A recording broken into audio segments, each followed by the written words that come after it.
વલસાડ જિલ્લામાં ભારે વરસાદથી ધોધ સક્રિય થયા છે। ભારે વરસાદના પગલે શંકર ધોધ સક્રિય થયો છે।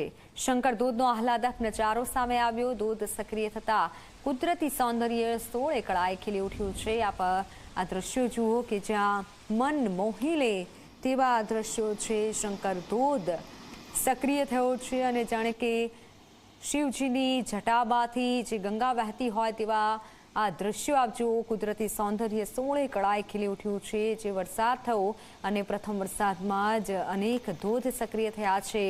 વલસાડમાં આવેલો શંકર ધોધ સક્રિય થયો છે।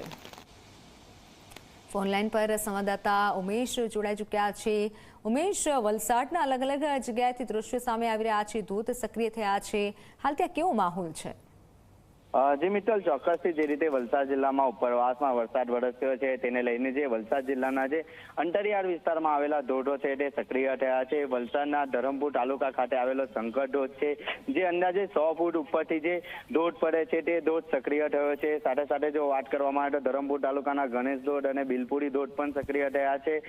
જે રીતે ધોધ સક્રિય થયા છે તેને લઈને જે કુદરત છે તે 16 કળાએ ખીલી ઉઠી હોય તેવું ચોક્કસથી લાગી રહ્યું છે। અને જો સાથે જો વાત કરવામાં આવે તો જે રીતે હવે ધોધ શરૂ થયા છે તો હવે ધીરે ધીરે જે પર્યટકો છે તે ધોધ ઉપર ફરવા માટે આવી રહ્યા છે। જી મિત્તલ, બિલકુલ આભાર માહિતી બદલ। તો મોટી સંખ્યામાં પર્યટકો પણ આવી રહ્યા છે, પ્રવાસીઓ આ નજારાનો આનંદ ઉઠાવી રહ્યા છે।